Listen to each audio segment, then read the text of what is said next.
This is a Media Lab podcast.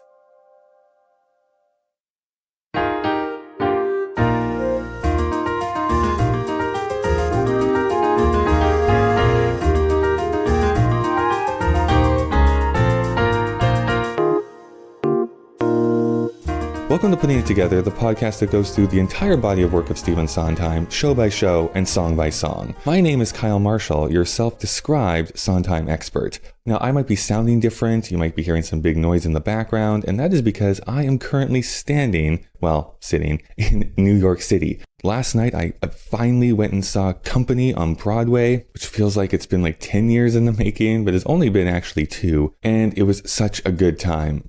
I do a much more in-depth discussion about that over on the Patreon, but the too long didn't read version is this. Definitely a high recommend. If you were in New York City, planning to come to New York City, I would definitely pick up a ticket. That being said, do I have some minor criticisms of lyric changes because the main character is now a woman? Yes, there's some performance things that I'm also not a huge fan of, but by and large, these are just nitpicks of what is a show that I have a deep affection for. I think the production design is great, the orchestra is phenomenal, the supporting cast is amazing. Matt Doyle in his rendition of Getting Married Today is phenomenal. It is so good. Patty actually called out, so I did not get to see her on stage, although I have seen her on stage before, but Jennifer Samard stepped in for her and she was really good too. I loved her performance. So a lot of good things to highly recommend. I look forward to talking about this more in the future. But we have a very long show for you here today. We're of course talking about the last song in Act 1 of Sweeney Todd, A Little Priest. So we might as well not beat around the bush. Cindy is here for the first time, so let's go and talk about A Little Priest. That's all very well, but what are we going to do about the Italian? Later on, when it's dark, we'll take him out of the trunk and bury him. Well, yes, of course, we could do that. I don't suppose he's got any relatives going to come poking around looking for him. Well, you know me, bright ideas just pop into my head and I keep thinking. Seems a downright shame. Shame? Seems an awful waste. Such a nice plump frame, what's his name as? Cindy Lou, thank you so much for joining me here today. Yeah, thanks for having me. I'm such a big fan of this song. So I've been asking you, I feel like for 2 years, to let me talk about this song. Well, for sure. If people don't know, you of course are one of the co-hosts of Bottomless Broadway. Christine has been on this show multiple different times here with me. This is going to be your first time, maybe just here at the very beginning, just because you are the first time here. Maybe you can talk a little bit about what Bottomless Broadway is all about. Yes, so it's a podcast that I host with Christine, who is one of my childhood friends, and we get drunk and review musicals. Usually when Broadway is up and alive, which it kind of is back now. Normally when it's up and alive, we talk about all of the new musicals of that season from January to June. And then in June, we end with the Tony predictions, and that kind of rounds out our season. Mm-hmm. It's probably a smarter choice that you've had Christine on a lot of times because she's definitely the educational portion of our podcast. She talks about the history of shows, she's read a million books about it. I just like shows or hate them and have strong opinions. And I have a very layman's approach, I feel to most musicals, but I love theater. This is probably the hardest thing to answer though. What is the favorite production you have seen in person? Of any show? Of any show. That's so hard. Maybe to narrow it down, how about in the past 5 years, what has been your favorite thing you've seen? So I did see Kinky Boots on the West End, which I really like Kinky Boots. Kinky Boots was one of the first shows that really made me like theater. Before that, I saw some stuff. I liked it. It wasn't a big deal. After I saw Kinky Boots, I saw 30 other shows in the next 3 months. And I always thought it was this amazing show. I was so in love with it. When I listen to the cast recording, it takes me back to London because I literally listen to it on the tube every single day. But I saw it again on Broadway when it was about to close, and it just was not at all how I remembered it. It was kind of disappointing. It made me very sad. Right. The London version is just I don't know. It was so inspirational. The vocals were perfect. The outfits were perfect. Everything was amazing. I did some songs from Kinky Boots in a musical review that I did in college the next year. Mm-hmm. I loved it. And then yeah, it was kind of shocking to me how like I could love one production so much and be very let down by another, I guess. So production wise, I would say that's one that stands out. I think this is a great setup for what we're going to talk about here today. Honestly, when there is a show that has like multiple productions, and now Sweeney Todd is over 40 years old now at this point, so there's been a lot of chances that we have multiple different versions, different takes, different instrumentation. There's been a movie version of it. Like, it is technically the same show in quotes, but vastly different experiences depending on how you're going to approach it. I want to know first, though, before we get into talking about Sweeney Todd, what is your history with Stephen Sondheim? I feel like it's complicated, and it's still kind of complicated. Sure. The very first, I mean, I definitely watched You dated in high school, and then it got weird, and like I definitely watched like the original West Side Story movie like really casually a long time ago. I think my first like very conscious experience with Sondheim was probably Into the Woods, and I did not like it. And honestly, I think I like it a lot more now, but I was younger. I don't know. I wasn't a fan. And was it the movie version you saw first, though, or was it a stage production you saw first? Yeah, it was the movie version. Yeah, which I know. But and then the weird thing is, because like I actually always have this conversation with Christine, I am kind of a stickler for lyrics. Like she's always talking about the orchestration of something, and like I don't care that much. I really, really care about lyrics, which would seemingly like make sense for me to like Sondheim a lot, I think. But I have like a bit of a love-hate relationship. Like I absolutely adore some of his songs like this one. And I really don't like some other ones. I've thought a lot about it. And I think it comes down to like, I love clever lyrics and I love clever rhymes. And I don't hate it if a song doesn't rhyme, although like when there's a very clever rhyme, it really satisfies my soul. It's okay if something doesn't rhyme, but Sondheim in a lot of songs across his lifetime, and including some songs in Sweeney Todd, like Poor Thing or Ladies and Their Sensitivities, he'll just, instead of like just foregoing a rhyme or doing cool rhymes, he just repeats the same thing over and over. Like he just repeats Poor Thing, or he just repeats My Lord. Right. And he has a lot of songs like that, and they always bother me. I don't know why, like I just can't get into them. I know it's not lazy because there's a lot of other cool lyrics going on in the song, but it just like doesn't feel right to me. So yeah, I really like lyrics. I really like a lot of his shows, but sometimes it's a little love-hate. You know, what's interesting, going through every single song he's ever written, it is interesting because sometimes there's songs I've listened to multiple different times, and it's not until I break it down where it's like, oh, I see what's going on. He's not rhyming the ends of the lines. He's actually rhyming like the first word in each like stanza or something like that. And maybe other people just pick up on that way quicker than what I did going through this podcast. I'm like, oh, that's really fascinating. He's doing this different type of like puzzle making, because he's a big fan of puzzles too, if you read anything about him. But you're right, there's a lot of his songs, even some of his most famous songs, where there's not really rhymes, where some of his contemporaries, like that's what they were well known for, was I'm going to dazzle you with like these rhymes I'm going to throw at you. Yeah, like I'm really okay with not rhyming, but I don't like things being repeated to me. It's a weird thing. I don't know. So Sweeney Todd is actually one of the first Sondheim shows that I watched and really liked.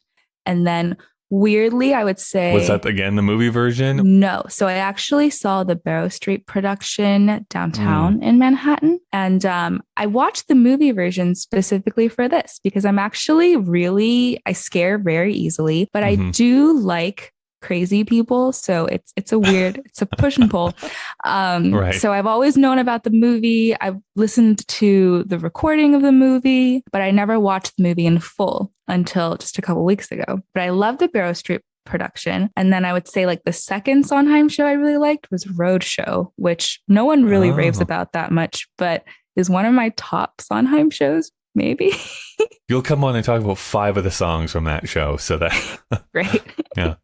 Yeah. And the song we're talking about today, A Little Priest, like really sold me on Sweeney Todd, I think, the first time that I saw it live. So it's a very important song to me. Why do you think that is then? What is it about this song in particular that was like, oh my gosh, like I'm falling in love with this show? It's really hard to say because I was really much more of like a casual theater fan until I moved to New York a couple years ago. So like in the beginning of my theater journey, I was not like that conscious of why I had opinions on what shows, I guess. But so the Barrow Street production is like it's in a very like small theater, very small stage. And they basically deck it out so that it looks like a pie shop. And like the stage is the counter. And then there's seating. There's actually tables where people eat pies. So it's like, it's very intimate and you're like very much immersed, I think. Do you remember who your Sweeney was when you went and watched it?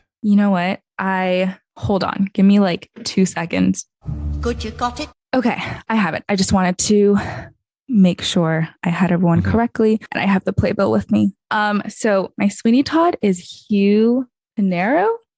Okay. Yeah. Are you familiar? I don't know him. I know the person who took over for him. Let's put it that way. Yeah, it was really good, I guess. But I don't know. I feel like, well, A Little Priest, I know it's like the song right before intermission, but I feel like Epiphany and A Little Priest are kind of like two halves of one act, one finale.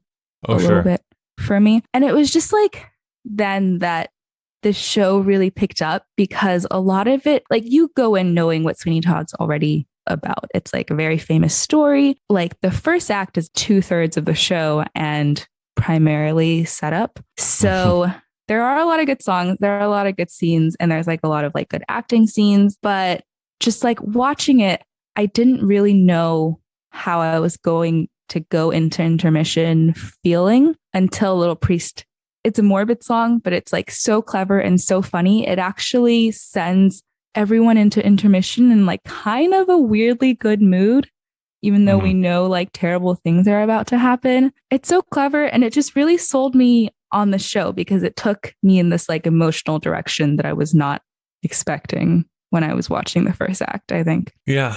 Sweeney Todd has to balance a little bit, because there's this really fine line it has to walk, because there's a lot of gruesome stuff that happens in this show. And yet at the same time, I think there's some really funny things that happen in this show. This also goes to my theory. Actually, it's not even a theory. I think I stole this from somebody else. But the idea that horror and comedy are actually very much linked with one another, in that both of them require tension to be built and then something to release that tension. And then in comedy, it's usually a joke or something so that you're laughing. And then for horror, it's usually like the jump scare or some sort of scary thing happens so that, oh, okay, I'm scared. I'm going to be release that much with a scream or whatever it happens to be. And so this is a kind of the marriage of that, where it's like, we know that this is going to a dark place. And you're right. I think Epiphany is this nice like first half to set up this song, because like everyone deserves to die. That's basically the entire point of the song Epiphany, is like everyone deserves to die. How are we going to make that happen? Well, we're going to cook them into pies. And then that's what the introduction of this, so that when we get into Act 2, into God That's Good, we know what's going on. We understand what's happening. And then that's kind of like the dark macabre thing about this show. And yet we still, at least I guess I'll speak for me, I still kind of empathize with Sweeney Todd throughout this show, even though he's a homicidal maniac. Like that's the weird thing about this show. I totally agree. And honestly, I empathize with him a lot more than like maybe other Broadway characters that I should empathize with more. I'm always a fan of like on the edge characters that are typically played by Johnny Depp, people that are a little bit unpredictable and anarchist. Like I love Jack Sparrow. I love Mad Hatter. I love the Joker, even before everyone went crazy about Joker and Harley Quinn in the last 5 years. Even before liking this show, I've always liked the character, even though I scare easy. And I feel for him the entire show. And there's a lot of things pointing in the show to say that like he is right. Because like earlier, there's a scene where Judge Turpin sentences like a kid to death. And then he's like talking with the Beetle, and he's like, oh, it doesn't matter if he's done it because every little boy's done something that is worthy of a death sentence, basically. Like there's other things that happen in the show that really affirm his ideal of everyone deserving death. If I were in his shoes, I would be a really vengeful person too. No, it's true. Yeah, I'm right there with you in the characterization of Sweeney. The more I've been talking about it here this season, I feel bad for him only because through one, maybe two different sets of circumstances, his life could have been so vastly different from what it turns out to be. And it is not even a foregone conclusion that this is going to be end in tragedy when he first gets back to London. And that is why so many people refer to Mrs. Lovett as the true villain of this show, as the true monster of this show, because she outright, well, she says she didn't lie to him. She just withheld information. I don't know. Where do you come down on Mrs. Lovett? She's such like the classic manipulative female character that knows how to make a man think he's in charge. She's like clearly the intellectual superior person of their partnership. And who plays Miss Lovett honestly matters so much more to a Sweeney Todd production than who plays Sweeney Todd for me. I have so many thoughts about like all the different Miss Lovett. I dressed as her for Halloween one year. Oh, amazing. I keep threatening this. My little niece, who's 3.5 years old, she has very red curly hair, and all I want is to dress her up as Mrs. Lovett for Halloween next year. Just give her like a little rolling pin and like just curl up her hair and like the two little buns, and it would look so great. Yeah, you could like paint her hand with red paint and then have her do a handprint on the rolling pin. It'd be really cool. That'd be perfect. Yeah, I mean, so Sweeney Todd, and I realize that I feel this way about a lot of characters that like deserve revenge, is like, it's not so much that people deserve to die, but it's more that he deserves to kill.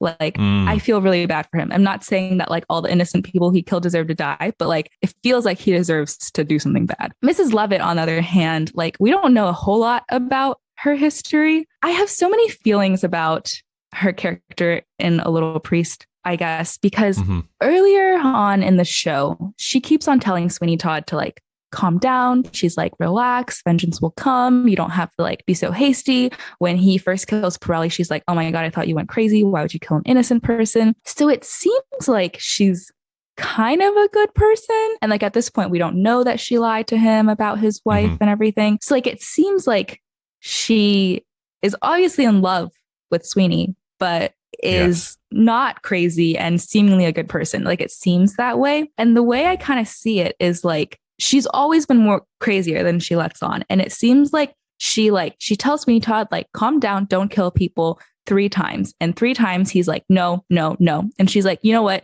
I tried. I might as well profit off of his murder. Like, it's this like very abrupt turn, because one scene she's like, I can't believe you killed Pirelli. And then the next scene she's like, let's bake them. Well, that's the thing. Like, I think she is always about self-preservation more than anything else. She really doesn't want any person from like the law snooping around her place. And maybe that's because originally she's, cooking cats into pies. The way that I read this, and again, I think you would have free reign if you're an actress coming to this role. It's kind of for you to decide what your own backstory is. But for me, what it feels like is she is not above having murder being committed. She just doesn't want to be the one who actually kills the person. She's more than fine grinding them up afterwards, but she needs an instrument to actually do the deeds for her, or be like a murder of circumstance. There's some subtle allusions to the fact that maybe she was the one who, whether it was arsenic or whatever drug it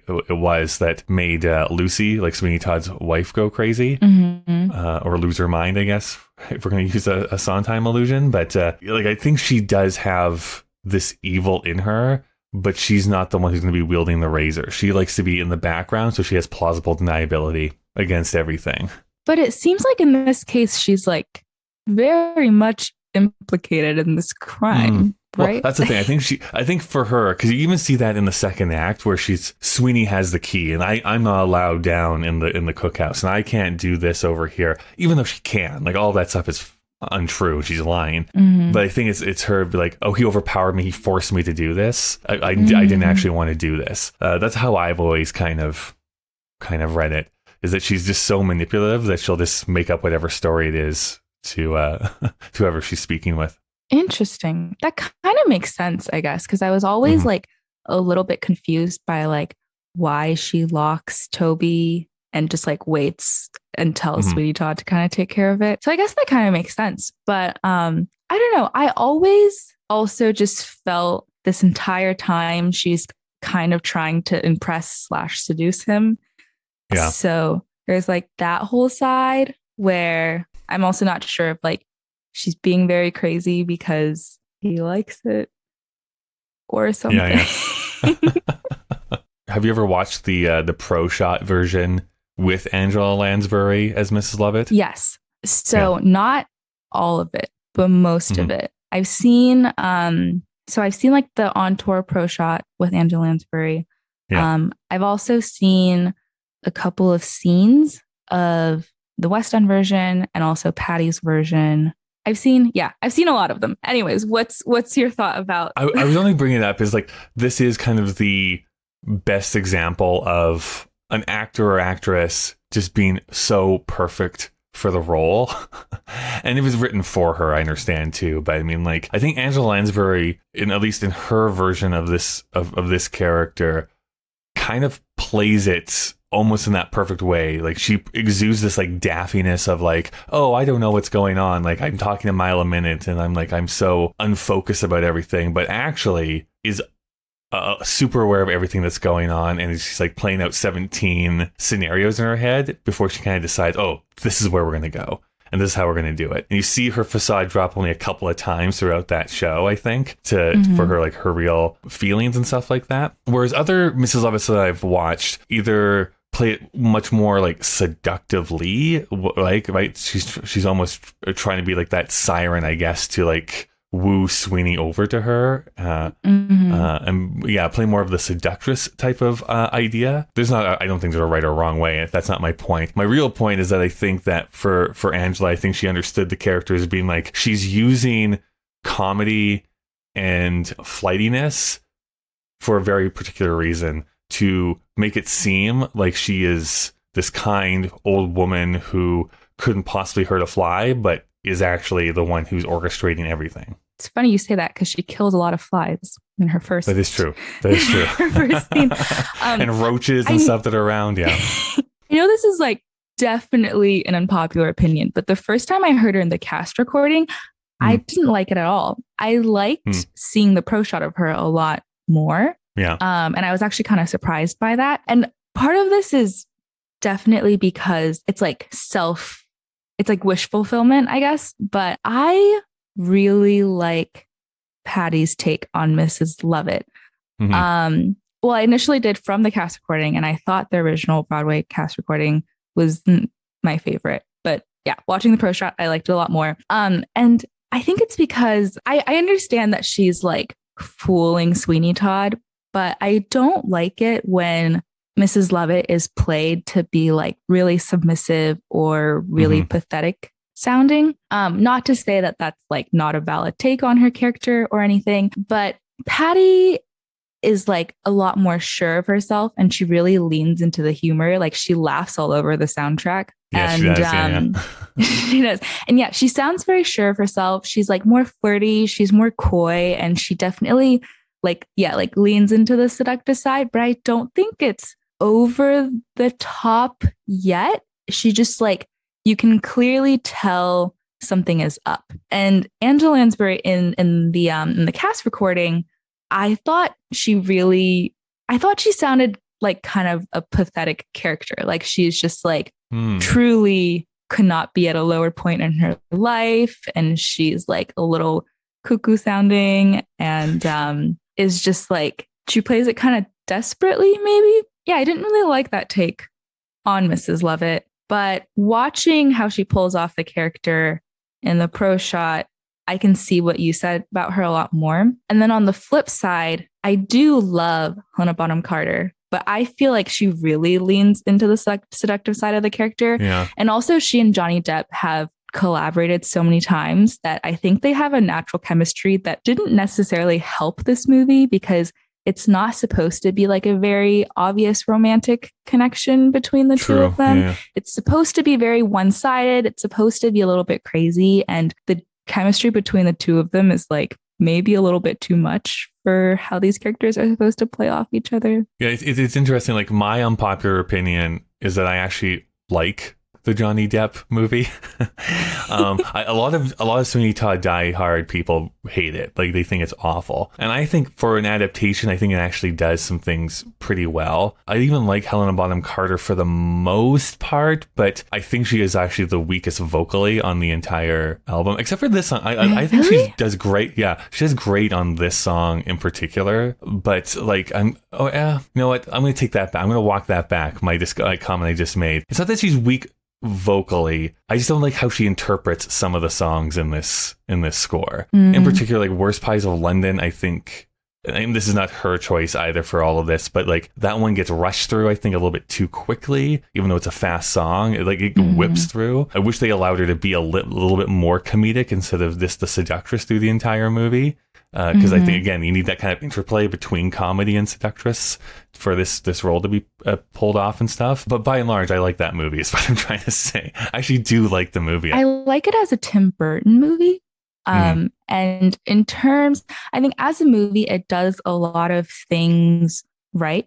Like, it definitely makes me hate Judge Turpin and the Beetle more than the musical does. I think they have these like extended scenes where they're beating up Anthony and just like looking really evil together. I think there's some like cool touches. Like when, like right before they go and see Pirelli, you see that Sweeney Todd has his shears in a gun holster, which I thought was really smart. There's like a lot of things that they did the musical can't really do. And all in all, I generally really like Johnny Depp and Helena Bonham Carter together or apart as actors. But I agree what you're saying. Like, she does rush through the song. And I feel like she's a great actress, but I don't know if she acts very well through singing.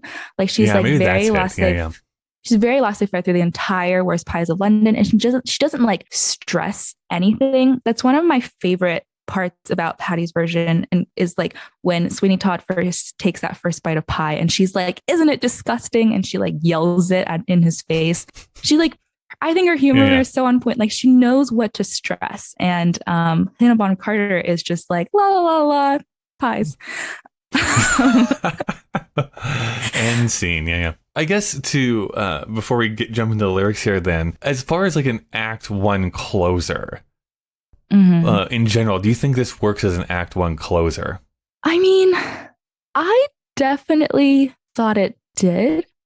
I think it like, this is really the turning point where it becomes the story that everyone knows about. So for me, it was a good place to leave off, because it's like at once a mood lifter, both in terms of like the story itself and also in terms of like the score of this show, because it's fast paced, it's funny, everyone's laughing into intermission, but at the same time, you are thinking about what's happening next, but not in like an extremely dark and morbid way where you have to mope around intermission. I could also see it like ending on a darker note, like Epiphany. I don't know. Like we said earlier, there's horror, there's comedy. I like that it's kind of a light note. Why? What do you think? I don't know. I've been wrestling with this because either you end with Epiphany and then just like maybe a book scene of being like, we're going to cook people into pies. And then we'll go to intermission and then come back with a God That's Good type of song.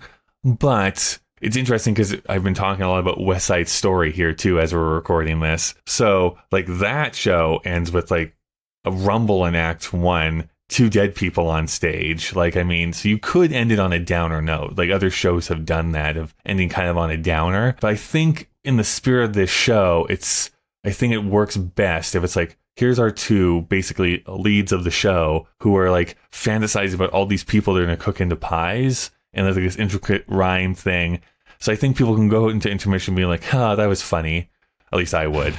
And then be like eager to see like, well, how is their plan going to come to fruition? Like, how is this actually going to play out? And then that's what brings you back for Act 2 sort of thing. So I like it. I think it works as a closer. I'm very partial to Act 1 ending on a musical number. There are a number of shows that do a small book scene after this big number, and it's not my favorite, I would say.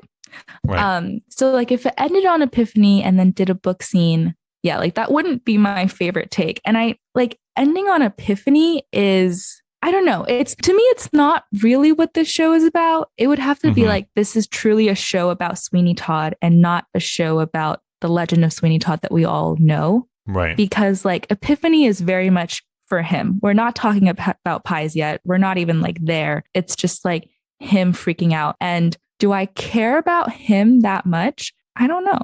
Yeah, I think that's an interesting thing you just brought up here too, because the way that this show starts really is like, this is the tale of Sweeney Todd. This is like the story that we have created around this character of Sweeney Todd. This is a quick aside. I have watched I shouldn't say almost. I watched a good number of adaptations of Sweeney Todd in film form. So like there's a silent film, there's one from the 30s, there's another one in like the 70s. Anyways, I've watched a bunch of them. And basically all of them have that kind of framing device. It's like, hey, let me tell you a tale about Sweeney Todd, and it's flashback, the tale, and then we come back into real life. It's like, isn't that a crazy story that just happened back in old time England? So it's interesting that even the musical decides like, we need to like have this framing device within this show to let people know this is just a story. This isn't a real thing. This is just a story that we've made up that you're hearing. And I think that is what's much more important, is like the themes that it's kind of bringing out instead of like specifically this one character. I think even by the end, we've been introduced to like so many,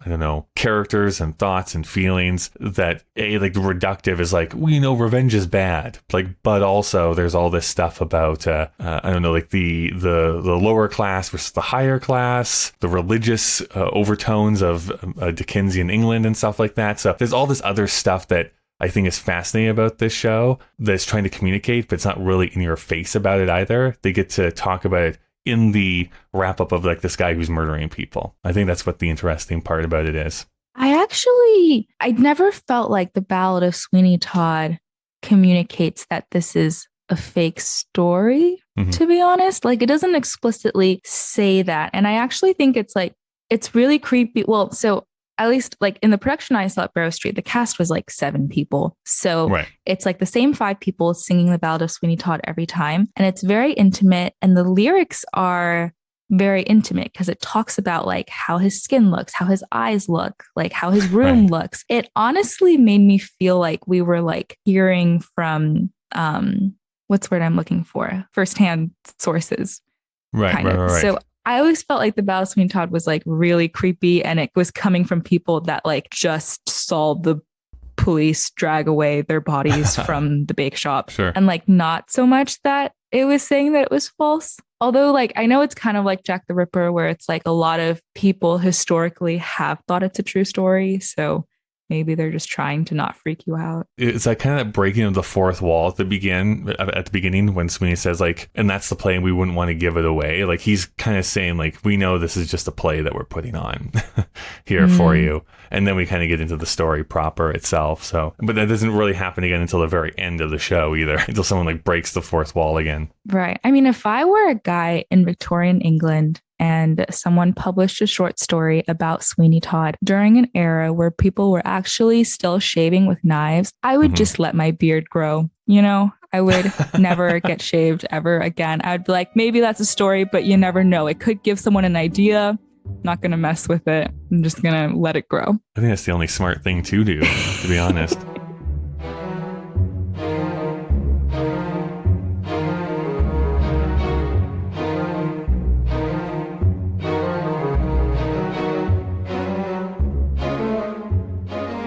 Hey everyone, just Kyle breaking into the conversation here to tell you about some of the people and organizations that help this show continue to go. If you would like to help support the show for absolutely free, you can give a rating and review on whatever app you listen to podcasts in. That's greatly appreciated. And if you'd like to help monetarily, which will only help to grow and make this show better, you can do so over at our Patreon page. Please do not donate if it impacts you negatively financially. Also, I need to give a huge thanks to the God That's Good tier from Patreon. That's Jack, Todd, Carrie, Louise, Christopher, and Stephen. Putting it together is a proud member of the Alberta Podcast Network, locally grown, community supported. The Alberta Podcast Network promotes and supports Alberta-made podcasts and connects their audiences with Alberta-based businesses and organizations. This week we're brought to you by ATB, specifically ATB Cares. So giving is easy. You can donate through ATB Cares, and ATB will match 20% of every dollar donated to an eligible Albertan charity, maximizing the impact of your donation. You can visit atbcares.com to choose your cause and donate today. This week, we're also brought to you by the Alberta Podcast Network, so let's go and listen to one of our other great shows.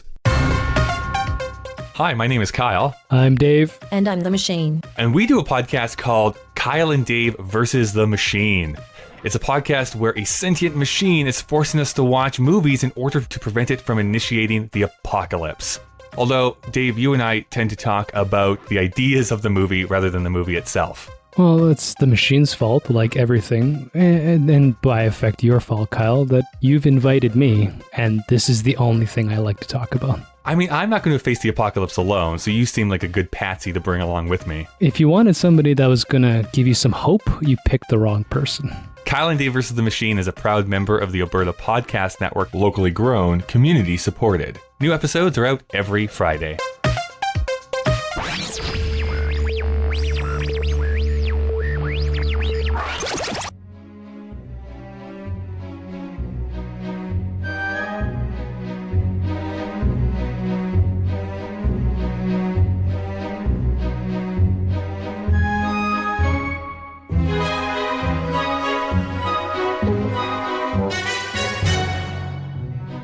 So this song starts with a joke, and to be honest with you, when I was growing up listening to the original Broadway cast recording, honestly till today, if I'm listening to it like from start to finish, this always still cracks me up because you have, and I know like in the actual stage show there's a bit of a gap between it, but it always sounded like Sweeney has just gone through epiphany, right? Like they all deserve to die, and he's like screaming about it, like they all deserve to die, I'm gonna kill all these people, and that ends. And then you have Mrs. Lovett sitting there being like, yeah, that's all well and good, but what are we going to do with this Italian guy? Like, she's allowed him to go off on his own little tangent here, but she's like, okay, but like, what are we actually going to do with this dead body? So that brings him back down to earth so that he can be like, and I'm trying to paraphrase, later on, after dark, we'll take him out back and bury him, right? And then she starts to sing, and she says, seems a downright shame. Shame?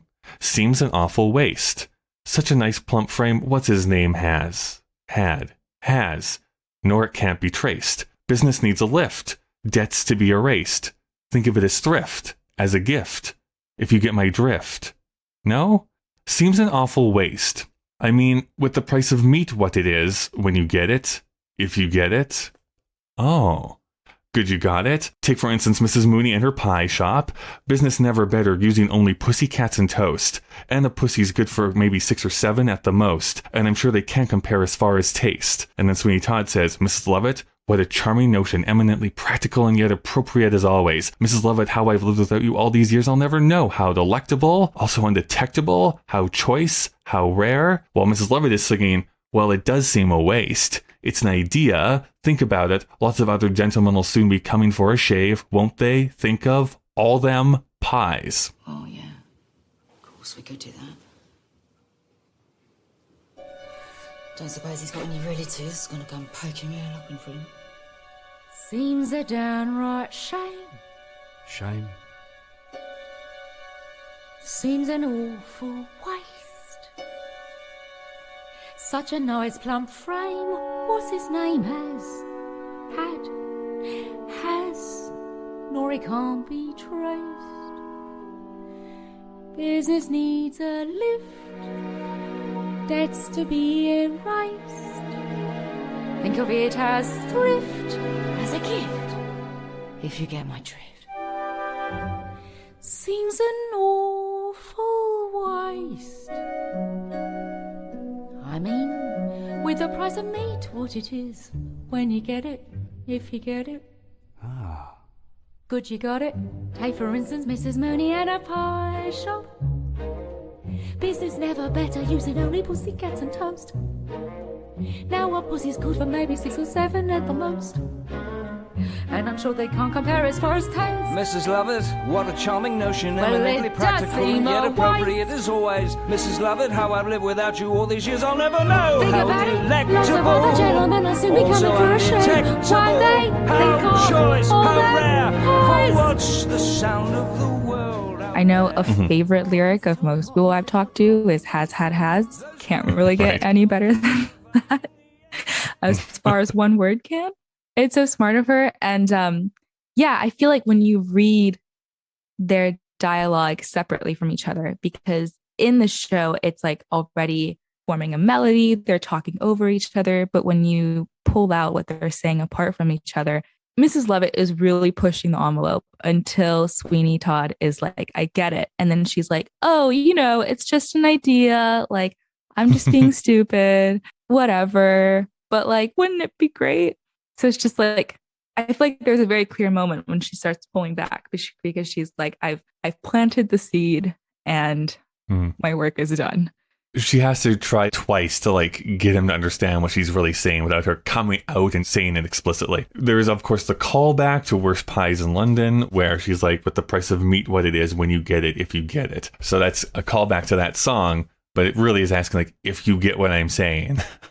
And that's when he's like, oh, no, now I understand what you mean, which is great. I always love that moment too. He's like, oh, I see what you're saying. We can grind this guy up. For whatever reason, like I just get so impressed when you can use like eminently practical, appropriate as always. Like those are just, they fit so nicely onto the music that's there too, that it doesn't feel so like wrong. He's forcing that word to like fit into the rhyme or anything. Right. It feels so much more wrong when you're reading it because they're the most ironic things he could say.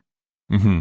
I mean, there's so much talk too about, not to get too vulgar here, but I mean, how so many people love, again, in Worst Pies in London, about her talking about popping pussies into pies, like that little PPP rhyme that goes into there. But even here, but like a pussy's good for maybe 6 or 7 at the most, right? So again, her like coming right out and saying like she actually is cooking cats into pies. She said she wasn't, but like obviously, if she knows how many pies a cat can actually fit into, then we know what she's actually been doing. And yeah, that whole like part where they're singing over top of each other, what a great crescendo to get into the actual, I guess, comedy beats of this song. It's really interesting that she has such conviction that humans are going to taste better than cats. Right. Like, how does she know that?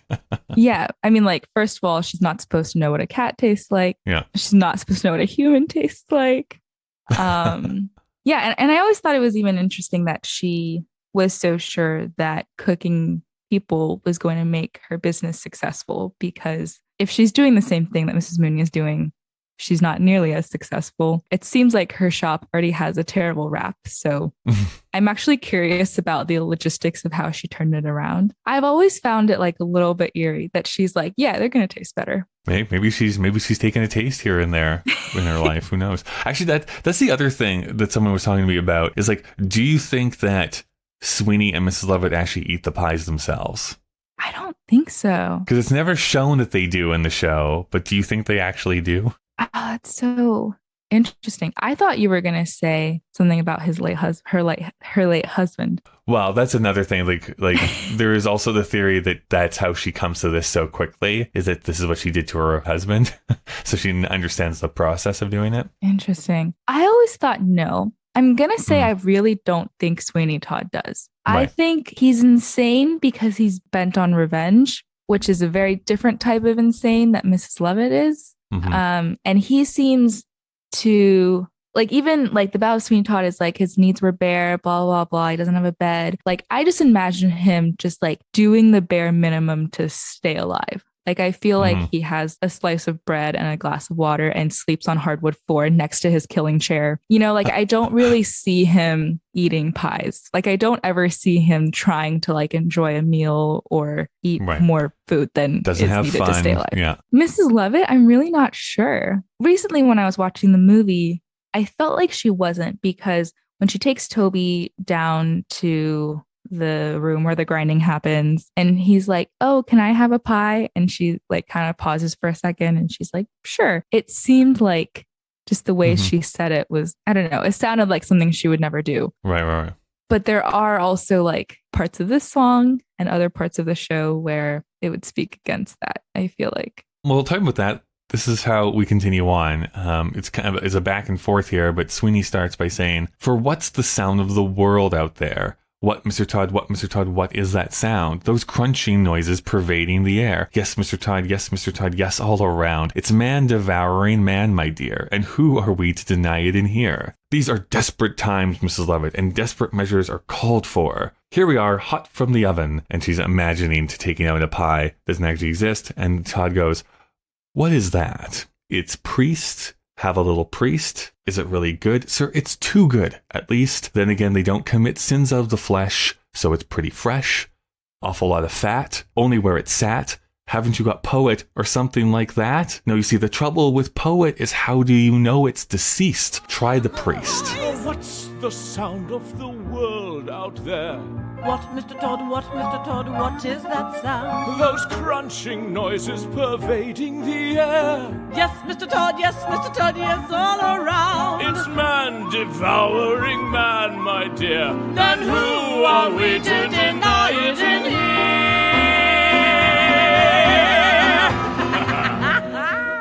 These are desperate times, Mrs. Lovett, and desperate measures are called for. Here we are. Hot from the oven.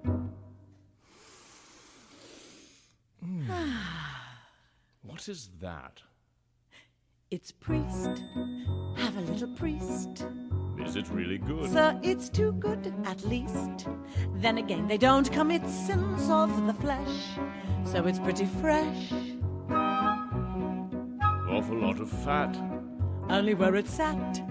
Haven't you got poet or something like that? No, you see, the trouble with poet is how do you know it's deceased? Try the priest. I mean, like, if I were being snobby, I would say they were bad puns, but I really, really love them. I enjoy them so much. After I saw the show, I read these lyrics over and over for the longest time. It's great that these like profession stereotypes have stayed true over the last 40 years or so. Sure. So it still makes a lot of sense. It's still great. You know, they don't commit sins of the flesh, right? So there's, I've always liked the call out, like, don't you have poet, right? You can't tell that they're deceased because they're always so mopey and like, the movie actually has a great representation of this because you have the guy who's like super thin and like looks little emo. I was going to say emo. I was like, I don't know if that's people are going to understand what I mean if I say that. But yeah, like they kind of look like a little emo. It's like, how do you know they're dead? Because they look like they're dead already type of thing. The movie shows everyone. Like they show the priest, they show all of the future people that they're going to bring up, which is like a very different take on the song actually. And I was actually thinking if that's good or not. The movie version of this song, despite the lyrics you just read, is not very humorous at all. It's Right. probably the least funny version of the song ever. They're like standing at the window of her shop, like pointing at people, really plotting, as opposed to like kind of going crazy and talking about imaginary things. Yeah, I think that's the good call out because I think the comedy here comes from their actions and like, you know, machinations of what they're imagining they're going to do rather than it be literally pointing at someone out the window and being like, look at them. This is what we're going to do to them. The comedy is like them actually play acting this out and trying to like outdo one another. I also think for me, the funniest part of this song is actually cut out from the movie version and it always gets me, but we'll talk about that. I think I know what when you're it comes talking up. about. And I think I agree. And I agree with what you said earlier as well. I do like, I think them pointing out people through the window in the movie, not my favorite take, but it's a great callback to how the movie does Epiphany, because in the show, Epiphany is basically just like a solo number on stage. Right. He kind of just stands there and screams. And then in the movie, it's weird experience where he's yelling at people on the street, but all of these people are like frozen and they look like they're immersed in conversation and they don't see Sweeney Todd coming at them with a knife. So it's kind of interesting because I feel like he just yelled at those people on the street and then now he's like looking through the window thinking about eating them. Presumably it's like the same groups of people kind of. So I kind of like how Epiphany was done like that. And I do know that like... I agree. I think it's a really smart cinematic choice to have Epiphany be something that's a lot more active than him just standing there having his epiphany. That can work on stage because you can do different things with like lighting cues and all this other stuff. But in a movie, it's like I do think there needs to be a little bit more movement and action when they're coming to that, or when he's coming to that realization. And I think the movie does that super well. And then it's interesting that they don't just kind of continue that metaphor going on, right? I could foresee this being something where him and Mrs. Lovett are literally walking down the streets of London being like, now we're pointing them out. Pointing at a priest's ass. Right. Right. Yeah, exactly. I want to see them pointing at a priest's ass and being like, he's fat. Right. That's why the pie is fat. But I think that you could have done a lot more with this had they been doing that instead of them literally just standing at a window and seeing people walk by. So it continues on. Sweeney has taken a bite, this imaginary bite of this pie with a priest in it, and he goes, "Heavenly, not as hearty as bishop perhaps, but not as bland as curate either." And Miss Levitt goes, "And good for business, always leaves you wanting more. Trouble is, we only get it in on Sundays. Lawyer's rather nice, if it's for a price. Order something else, though, to follow, since no one should swallow it twice. Anything that's lean? Well, then if you're British and loyal, then you might enjoy Royal Marine. Anyway, it's clean, though of course it tastes of wherever it's been." And then Todd goes, "Is that squire on the fire? Mercy no, sir, look closer, you'll notice it's grosser. Looks thicker, more like vicar. No, it has to be grosser, it's green. The history of the world, my love, save a lot of graves, do a lot of relatives favors. Is those below serving those up above? Everybody shaves, so there should be plenty of flavors. How gratifying for once to know that those above will serve those down below." Heavenly. Not as hearty as bishop, perhaps, but then not as bland as curate either. Good for business too. Always leaves you wanting more. Trouble is, we only get it on Sundays. Lawyer's rather nice. If it's for a price. Order something else though to follow, since no one should swallow it twice. Have you any dean? No, but if you're British and loyal, you might enjoy Royal Marine. Anyway, it's clean, though of course it tastes of wherever it's been. Is that squire on the fire? Mercy no, sir, look closer, you'll notice it's grosser. Looks thicker, more like thicker. No, it has to be grosser, it's green. Starting from, I guess, before we get to kind of the chorus part of the song, I always thought that one of the grocers was going to be Grosser, but none of the lyric versions that I've looked up has had that. It's always just like grocer, as in the grocery man.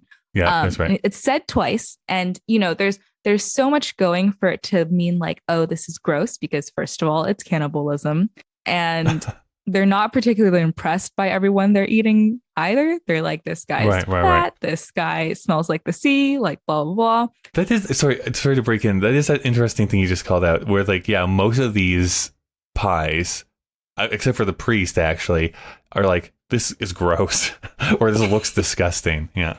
Yeah. They're not impressed by these pies. And then also, like, she says it's green, and green is generally like aligned with something that's nasty, like moldy or whatever. Yeah, like mold, or like in cartoons, like vomit is usually green, like nasty goo is usually green. I don't know, I was so sure that one or the other, like I knew one of the grocers was groceryman grocer, but I always thought the other grocer was going to be like disgusting grocer, and it wasn't, and it made me really sad. It's the wordplay that I needed to complete this verse. yeah I wonder, that's interesting.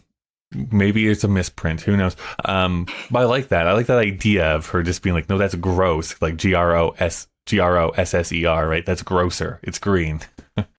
One of the criticisms that Sondheim has of this song, and we'll get into it probably at the end, about how he's actually doesn't really love this song a whole lot. But one of the big things is that it's mostly the clergy that he's talking about throughout this song. It's a good portion of them, right? You have bishop, priest, vicar, and there's some other ones as we go along here too. Beadle they talk about, of course, but like all of them are positions inside the church. I've always liked the thing too. I mean, maybe this is super obvious to people, but I always like to just call out things that are super obvious sometimes, because I take it for granted. But the whole idea about the admiral here, right? The Royal Marine tasting of wherever it's been, is that call out that sometimes fish tastes of the river or the lakes that they're in. So like they take on the flavor of wherever. If they're in a dirty sewage thing, they're going to taste gross. Whereas if you get it from the sea, it's going to taste better. I also love the fact that like this happens in quite a few different songs here in Sweeney Todd, where both Sweeney and Mrs. Levitt are kind of alternating back and forth, but they're not really talking to each other. They're both on their own trains of thought, and they're not really crossing over. And this one is no exception, where she's like, everyone needs to shave, and people will have to come here to shave. So this would actually work for our business here, because that's going to work out. She's planning. she's already scheming, and Sweeney Todd is like, I'm going to get those people who are like people who work at the top and bring them down to size type of thing. Like that's who he's kind of going after. He's romanticizing. She's like planning. She's like, this benefits everyone. We save graves, which they are about to be very short on because of a certain plague. And then, right. And Sweeney Todd is just like, this is great. We're going to like reverse classism. I'm going to be a hero. And yeah, they're like not doing this for the same reason at all. They're not on the same page whatsoever right now. And then obviously, I think this is also pretty obvious. I know a lot of people have talked about this, but obviously the whole like the history of the world is those below serving those up above. How gratifying for once to know that those above will serve those down below. So weirdly, I guess it's because he's talking about killing all these clergymen and general people of high class. So it makes sense that he's saying that those of a higher class will be the food of those of a lower class and therefore serving those down below. I had always just taken it as like he's throwing food down at her because he's sending bodies down to her. So I know that is kind of like a double meaning anyway, but it's always like bugged me a little bit because this gets pointed out often. And they're talking about killing people of a higher class, but like, do the people that go to get shaves that he's killing really come from a higher class than people who eat pies? Like, I don't actually think he's reversing classism. He's just killing people and sending them to be eaten by other people. We don't actually have any proof that there's any social class difference between those that are getting eaten and those that are eating. Yeah, I think you're right when he says he's romanticizing this. I don't think that there's I think he's wrong is the quick answer to that, of him thinking that that's what this is actually all about. Well, although saying that, though, I do think that the show itself, like the play itself, is a critique of high and low society and how they get played against one another. I think that's true, but I do think that in this moment, like he thinks that he's going against the higher class, but he is killing everyone. So it's not like he's doing something altruistic. Right. They're even like, we're not going to discriminate. We're going to kill everyone. Yeah. Like they say it at the end. So yeah. Then we have this nice little interchange here where Mrs. Lovett goes, now let me see. We've got Tinker, something pinker. Tailor, something paler. Butler, something subtler. Potter, something hotter. Locksmith. And then, of course, Sweeney Todd gets stumped here. Lovely bit of Clark, maybe for a lark. Then again, there's Sweep if you want it cheap and you like it dark. Try the financier, peak of his career. That looks pretty rank. Well, he drank. It's a bank cashier. Last one really sold. Wasn't quite so old. Have you any beetle next week, so I'm told? Beetle isn't bad till you smell it and notice how well it's been greased. Stick to priest. Now let's see. We've got Tinker. Something pinker. Tailor. Something paler. Potter. Something hotter. Butler. Something subtler. Locksmith.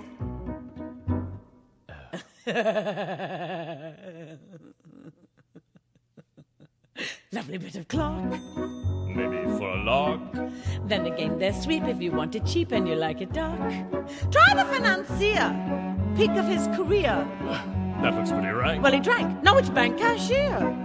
Never really sold. Maybe it was old.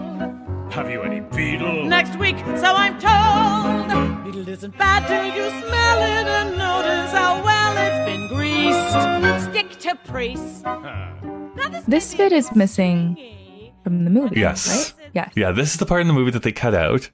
They actually cut out, they sing that those above will serve those down below. That happens up to the movie. And then they actually jump right to, maybe we'll have shepherd's pie peppered with actual shepherds. So they actually cut out a huge chunk of this song. I'm disappointed they don't put this in because this is my favorite part. I like her going back and forth with this and then stumping him with Locksmith. It always is a great little joke here. I totally agree. And I think it's a very important characterization moment as well, because like in this song, it's the first time that Sweeney Todd actually is impressed by Mrs. Lovett, or like at least is like appreciates how crazy she is and just like, yeah, likes that she's a little bit of a loose cannon, I think. But then this exchange specifically is also supposed to like have him appreciate her wit a little bit more. And not she does outsmart him in this song. Yeah. Yeah. Like it's just most of the time she pretends to not be the smart one. But then in this interchange, she's like, I'm not going to let him win this. I'm going to find a word that he can't rhyme. And I think it's this like interesting moment where it kind of tells the audience that like she's actually the smart one here.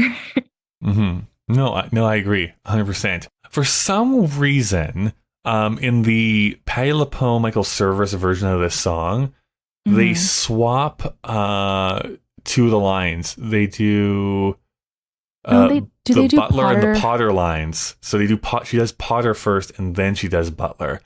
It doesn't change the joke or anything. I just don't know why they swap those two lines for each other. I don't know. Maybe they were trying to rank the words in terms of how hard it was to rhyme. Maybe. Who knows? I don't know.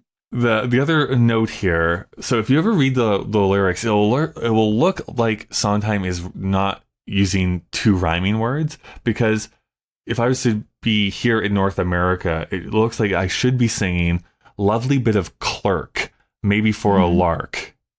But in England, they don't say clerk, they say Clark when it's spelled that way. Interesting. So he's using the English pronunciation of that, like from England. So lovely bit of Clark, maybe for a lark. So it actually does rhyme if you're in London. Or so I'm told. I'm just using what has been told to me about this. The other one that he is not a big fan of, there is like, last one really sold, wasn't quite so old.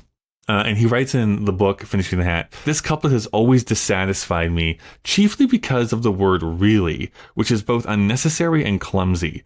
Reading it over 30 years later, it strikes me that the line should be, the last one that we sold wasn't quite so old. That's how he would want that line to be sung if he could rewrite it. Oh, interesting. Going back really quick to this Lark thing. So Lark comes up earlier in the show separately. I'm trying to figure out if there's a connection, and I also am trying to figure out why it comes up at all. Like maybe for a lark sounds like that's a really tiny pie, only a bird would want it, kind of, or like that's how I would take it personally. Well, there's also like there is also the what do they call that? Turn of phrase or whatever. Like for a lark means for a laugh or something like that too. Oh, is that what it is? Yeah, I'm pretty sure that's what they mean in this line specifically. That being said, oftentimes Sondheim does like to use turns of phrase in conjunction with something that's happened earlier in the show. So it would not surprise me if he used this in particular because he used lark earlier and he wanted to tie those two thoughts together. We continue on here, and this is a very, very short section before we get into kind of the finale here. There's a bit of talking here where she goes like, now this might be a bit stringy for you, but then of course it is fiddle player. And he's like, this isn't fiddle player. This is piccolo player. How can you tell? It's piping hot. Then blow on it first. The history of the world, my sweet. Oh, Mr. Todd, what does it tell? Is who gets eaten and who gets to eat. And Mr. Todd, who gets to sell. But fortunately, it's also clear that everybody goes down well with beer. Now this might be a bit stringy, but then of course it's our fiddle player. No, this isn't fiddle player, it's piccolo player. How can you tell? It's piping hot. Then blow on it first.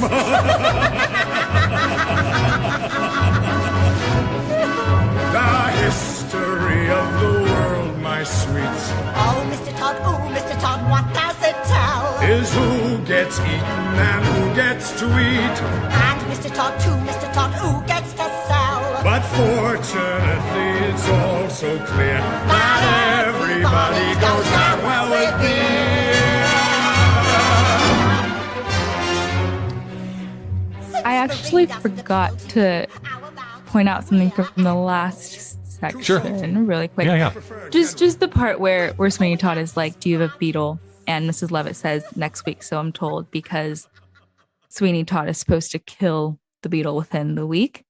I think it's the first part of the song that kind of brings you back to reality, because all this time they're talking about not fake people, but people that they don't know that they're going to kill for sure. Yeah. Just like professions that have not been actually been seen in the show yet, I guess. Yeah. Right.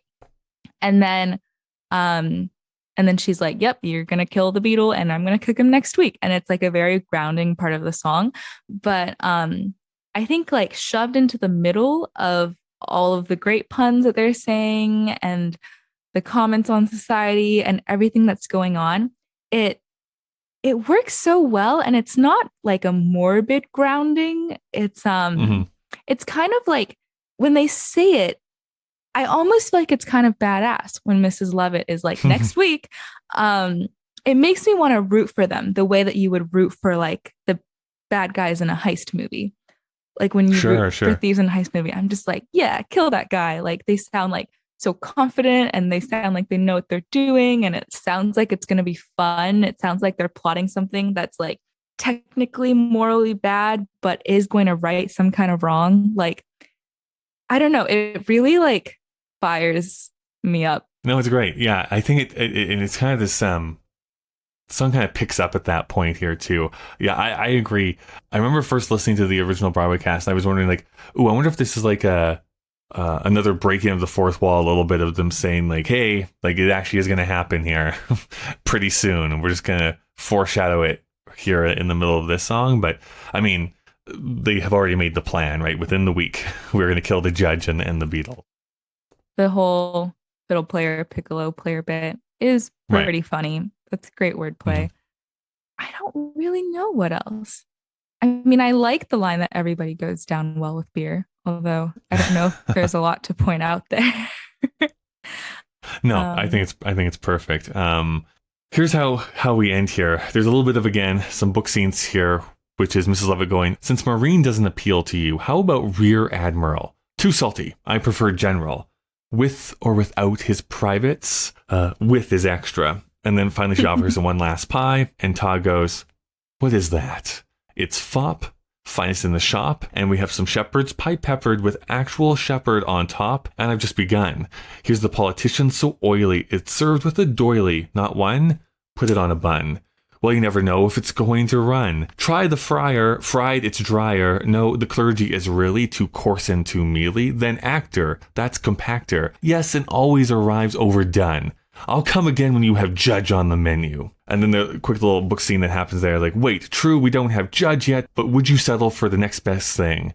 What's that? Executioner. Have charity toward the world, my pet. Yes, yes, I know, my love. We'll take the customers that we can get, high-born and low, my love. We'll not discriminate great from small. No, we'll serve anyone, meaning anyone, and to anyone at all. What is that? It's fop, finest in the shop. Oh, we have some shepherd's pie peppered with actual shepherd on top. And I just begun. Is the politician so oily? It's served with a doily. Have one. Put it on a bun. Well, you never know if it's going to run. Fry the fryer, fry destroyer. No, the clergy is really too coarse and too mealy. The nectar, it's compactor. Ah, but always arrives overdone. I'll come again when you have judge on the menu.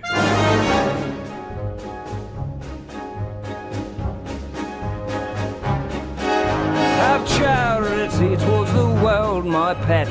Yes, yes, I know, my love. We'll take the customers that we can get. High-born and low, my love. We'll not discriminate great from small. No, we'll serve anyone, meaning anyone, and to anyone at all.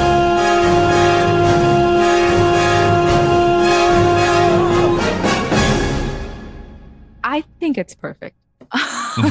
It's because like it doesn't, you know that they're going to do it. You know the story, like they're going to do it. And at the end, they kind of get closer to really telling you they're going to do it, especially when like judge and executioner come into play. Like things before are really, really funny, like General with or without his privates. Great. I actually kind of like how Sweeney Todd is like, what's that? And Mrs. Lovett is like, it's fop, because he's presumably been out of the country for 15 years. So he's kind of like, what the heck? Yeah. You know, like there's like everything's really interesting. The whole like actors are really skinny or potentially starving, so they're compactor. Like they're still really selling the comedy part of this song up until judge and executioner come up. And like, yeah, you know they're going to commit this crime, but at no point do any like logistics come into play. They're not like, okay, and then we'll first kill the beetle and then I'll build this chair I'll acquire this chair that throws him into a grinder. Like they don't really dive into it yet. When the second act starts and we hear God, that's good, we all know what's going on. It's like, yeah, like they kind of let you figure out the logistics in your head during intermission. They like have this big number romanticizing this plan, don't go into any details, and then act 2, we're serving pies. It's like they kind of leave something unsaid, and I think like maybe that's why it's a nice intermission number. You get to fill in the blanks. Like we don't need them to be explicit with this. We kind of understand what's going on. I think the last few jokes here actually work, and Sondheim critiques himself quite a bit about how he doesn't think he's good at writing clever jokes most of the time. He thinks he can be witty, but he doesn't do good at like joke writing. But I don't know. I think there's some stuff here that works for me, which is like the politician's so oily because he's always running, right? I think that's kind of clever. The actor always arrives overdone. Like all that stuff, I think works so well. And then that huge crescendo of them both coming together and singing in unison is like, yeah, this is a perfect way to end the first half of this show. The one part that he hates more than anything else is that last little couplet here, like, no will serve anyone, meaning anyone, and to anyone at all. He writes the following: a meaningless line to fill an empty space, and another which 30 years later I know how to improve. It should be a solo for Mrs. Lovett, repeating Sweeney's words to the audience. So instead of it being will serve anyone, meaning anyone, it should be will serve anyone, and then Mrs. Lovett's just saying will serve anyone, and then them both coming together into anyone at all. He just doesn't like the meaning anyone because he doesn't think it makes sense. Now, here's the weird part about him bringing that up. This might be one of those cases of, what do they call that? The effect where you think something has actually happened before, but it actually hasn't happened before. It's like a deja vu? Yeah, deja vu sort of thing. 5 seconds as I look this up. Good, you got it? The Mandela effect. That's what they call it. I don't know if it's this weird Mandela effect, but I'm pretty sure there's a production that does it that way, where Sweeney sings it, then Miss Lovett has her solo, and I want to say it's the London cast. Anyways, I can't verify that. They didn't take the time to actually do another bit of research here before we started recording, but I think that's true. Sondheim writes in his book that he did change this for the movie version. And I have listened to that a few times here this week, and Mrs. Lovett does say it that way. She does say it, but she doesn't get a solo. Sweeney sings over top of her, meaning anyone. He sings meaning anyone over top of her, singing will serve anyone. So she doesn't actually get the solo. But he says he wrote it in the movie, they changed it, but that's not 100% true. I wonder what happened. Do they just not tell? Maybe. I don't know. Yeah. So any final thoughts you have on this song? My thoughts on this song are just, I don't know. I think the song really differs from production to production for me because the take on Mrs. Lovett like really impacts this song. And it really is like one of the main reasons I'm mad at the movie version, because we actually go through, I mean, they do cut out really good parts of the song. They cut out the privates joke and they cut the part where they're trying to outwit each other. But we go through a lot of maybe good, maybe cheap puns that like, there's no way the song should not be funny. And I just don't think I laughed once in the movie. It makes me really sad. I think that's why I like Patty's version. I laughed a lot in that one. I also didn't laugh so much in Imelda Staunton's version. I like her cast recording a lot, but when I actually watched the recording of her on stage, I didn't laugh either. And I'm really shocked because I really think there is some comedic genius happening behind this song. And it's weird that there are so many takes on these characters that don't make it as funny.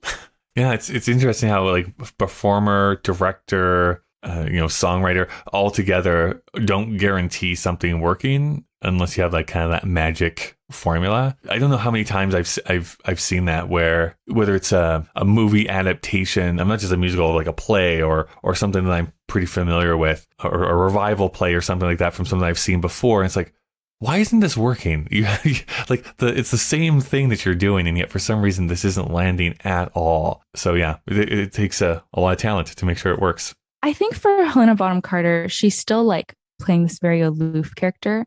And it's, again, I think like the lack of acting through her singing that might be the problem. But I mean, maybe it is a valid take to not have the song come off as funny because like the melody and the orchestration isn't particularly dark and the lyrics are really funny. So maybe we're trying to produce some kind of irony by presenting it in a more serious way.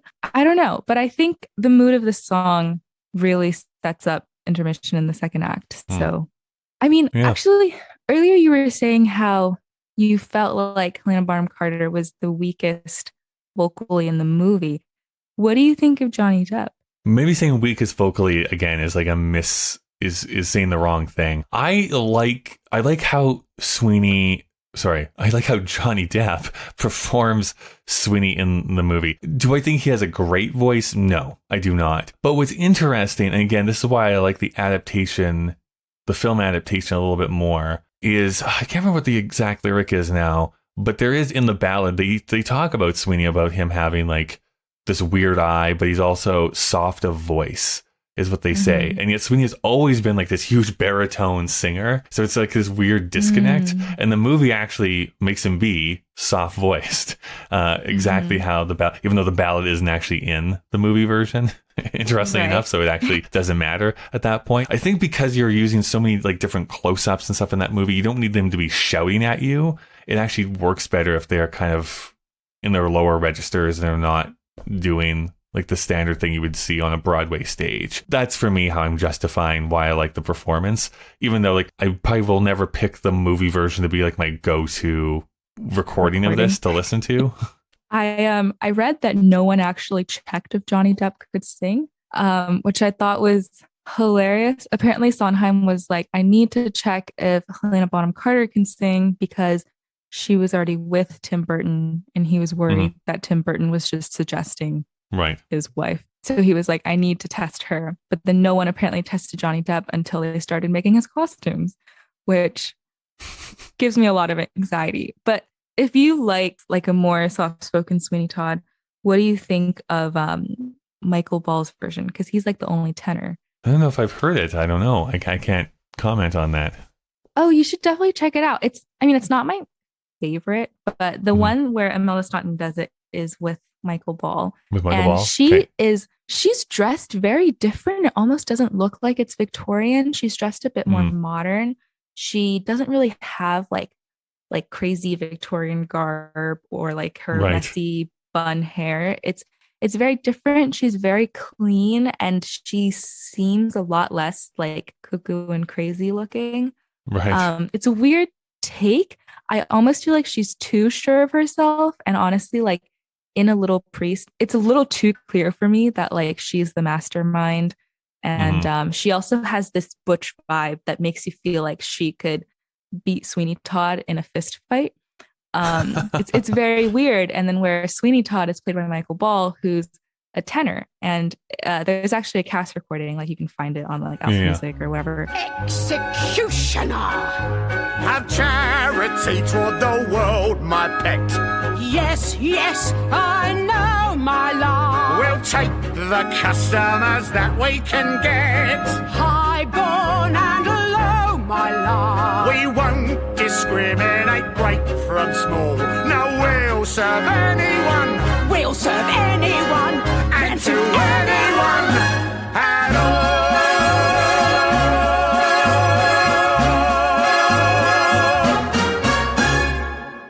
I don't know if I'll ever get used to a tenor Sweeney Todd. Yeah, I'll have to take a listen to it and give my thoughts, because I just think it matters in how it's being adapted. If it has like full orchestra on stage, then I kind of want the belty Sweeney Todd, to be perfectly honest. I want my George Hearn or Lynn Carriou. But if we're doing like a produced version, like, it's only 5 instruments or something like that, then I don't mind if it's like a softer spoken Sweeney Todd. That would work for me, I think. Yeah, the one I saw only had 3 people in the orchestra. That's right, yeah. The piano, a violin, and a clarinet. Yeah, that's right. That was the one in the pie shop. And then the one with Michael Cerveris and Patti LuPone, I think that's the one where they played their own instruments too.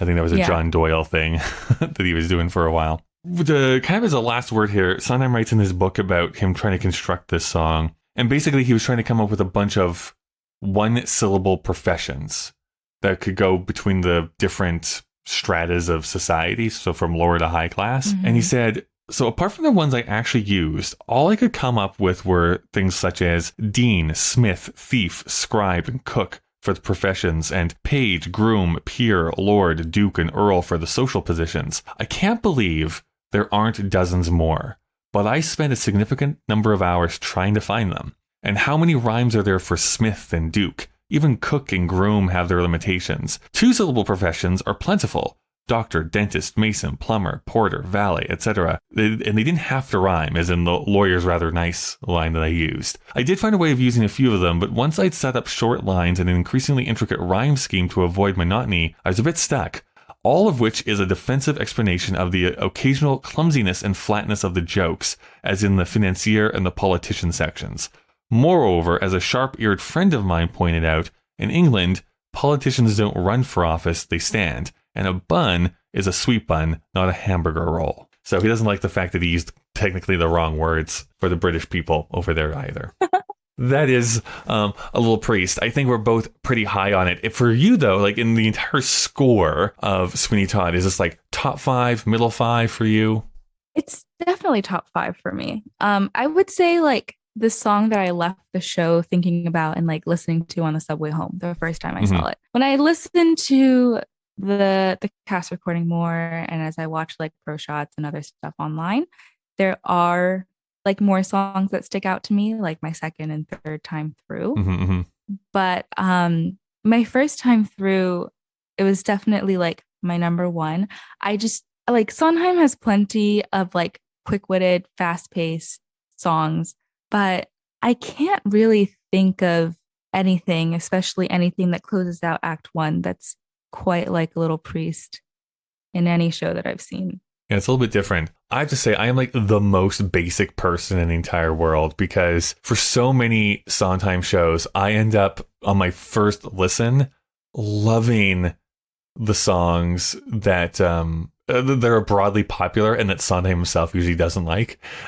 So like this is the example of that. I loved A Little Priest the first time I listened to it. I was obsessed with this song the first time I heard it. Like, this is like the funniest thing. Like, it's so good. I love the melody. I went and watched other versions on YouTube at the time, or I guess years later, because I didn't have YouTube when I first heard this. But and I like the song still, but definitely kind of like you. Like, there's other songs that have come. I'm like, oh, I think this is actually a better written song. This is more beautiful. Like, this is more meaningful to me. That sort of thing. But it definitely was like my top song for like the longest time when I was listening to this. I also like Worst Pies in London. I actually really like My Friends. I don't know why, but it's always stuck in my head. Joanna always reminds me of Maria. I don't know if it's just because it's a woman's name, but 3 syllables. It has that it has that same cadence where they just like repeat the name over and over, and it gradually gets a little creepier. It's like the same love at first sight idea and like meditating on a name. Honestly, Joanna, like, I like the melody. It gets stuck in my head. I find it so creepy. If Judge Turpin was a good father, Joanna would be the creepiest song ever. He sees a girl for 10 seconds and he says, "I'll feel you, Joanna. I'll steal you, Joanna." I'm like, I would also kick him out of my house. Like, what? Thank you so much for joining me here today, Cindy. This has been great. If people wanted to stay in contact with you, see what you're up to, what is the easiest ways to do so? My podcast has is on most of the social media platforms. You can find us on Twitter and Instagram at Bottomless Bway. That's our handle. And also we have a public facing email, bottomlessbway@gmail.com, where you can send us feedback or tell us what you want us to talk about or who we should collab with and things like that. So really the exact same context as Christine. Excellent. Yeah. The last question I've been asking every single person who's been a guest here this season, and perhaps maybe the toughest question, what is your favorite kind of pie? Okay. I'm not like a big meat eater. Like I know there's like steak pies and stuff. So like generally I would probably just like a sweet pie. It's like kind of fall. I do really like pumpkin pies. But because like the internet realized that I was researching Sweeney Todd and it knows me now, it started recommending me pie videos. And I got recommended this YouTube video where these guys went to like the northern tip of Scotland and found the best pies in the world, like meat pies. And there are apparently international meat pie competitions, and their steak pie won like the 2020 best steak pie in the world or whatever. But they also had something called a breakfast pie, which is an English breakfast shoved into a pie. There's a sunny side up egg and bacon and sausage and refried beans shoved into like a little cylindrical pie. It's just called the breakfast pie, and it won the 2017 best savory pie in the world. You know, like in the words of Leslie Knope from Parks and Rec, who wouldn't love breakfast? I do really like breakfast. So. Yeah. I mean, I can't imagine that being good for you, but I want to eat it. I really want to eat it. So I haven't actually eaten a savory pie that I enjoy, but that's the one when I go to the northern tip of Scotland one day. It's a very convincing video. I don't need more convincing to go to Scotland, but that is a good push for me to go and seek out this pie shop.